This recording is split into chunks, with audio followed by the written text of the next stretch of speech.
ایک دن ابو بکر صدیق کی گھر والی نے میٹھا ہریرا میٹھا حلوہ بنا کر کے کھانے میں دے دیا تو فوراً طلب کیا گھر والی کو، یہ چربی کہاں سے آئی، یہ گھی کہاں سے آیا، یہ میٹھا کہاں سے آیا؟ مطلب یہ کہ باوجود 22 لاکھ مربع میل کا حکمراں ہوتے ہوئے میرے گھر میں اتنی طاقت کہاں سے آئی کہ میٹھا پک جائے؟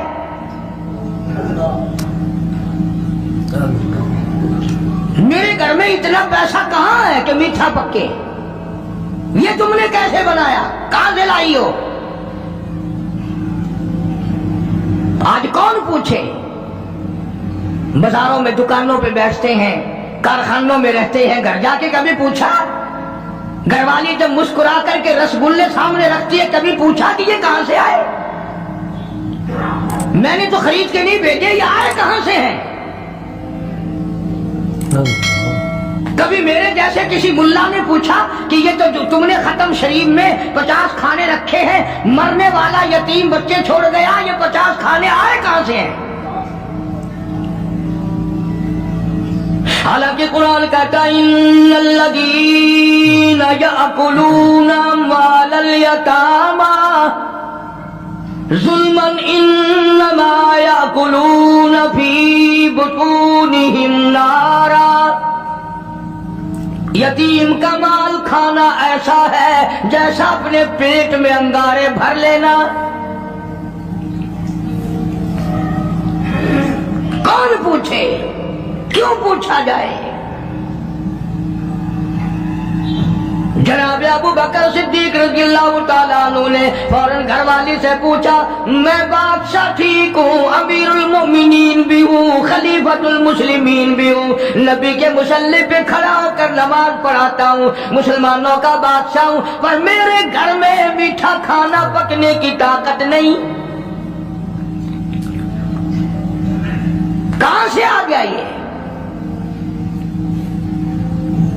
آج کل تو مزدور جہاں کام کرتا ہے 10 روپے کا کام کرتا ہے تو 20 روپے کا نقصان کر کے آتا ہے جان بوجھ کر۔ یہ حرام خوری نہیں؟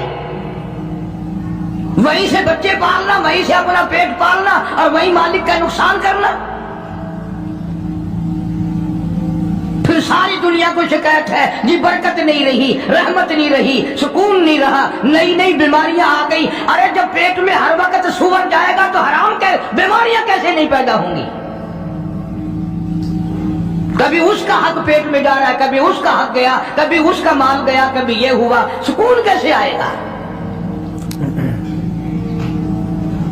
یہ نبی کا سسر صدیق اکبر، نبی کا پہلا خلیفہ، نبی کا جانشین، مسجد نبوی کا امام، گھر والی سے بادشاہ ہوتے ہوئے پوچھتا ہے میرے گھر میں میٹھا کھانا پکنے کے پیسے نہیں، طاقت نہیں، تو کہاں سے لائی؟ انہوں نے کہا حضرت بچے کئی دن سے کہتے تھے امی میٹھا تو کھانا پکا دے ایک دن، امی میں نے تھوڑا تھوڑی آٹے کی چٹکی روز بچائی، کئی دن میں نے آٹا بچایا، گزارا کیا، وہ آٹا بیچ کر تھوڑی سی چربی منگائی، تھوڑا سا میٹھا منگایا، بچوں کے لیے بنایا تھا، آپ کو بھی دے دیا۔ فرمایا کاغذ لاؤ، اسی وقت بیت المال کو لکھ بھیجا ابو بکر کے یہاں اس سے کم آٹے میں گزارا ہو سکتا ہے، اتنا آٹا کم کر دیا جائے۔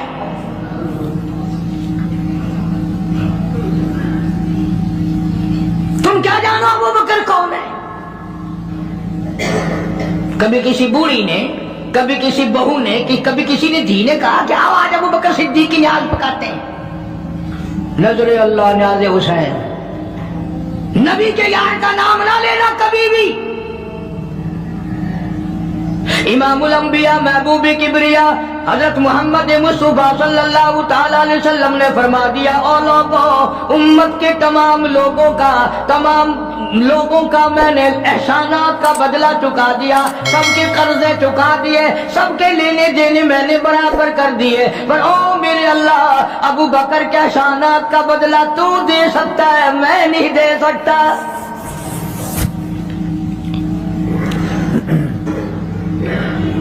سارا گھرانہ بڑا عجیب ہے، گھر کا گھر بڑا عجیب ہے۔ ہجرت فرما کر تشریف لے گئے،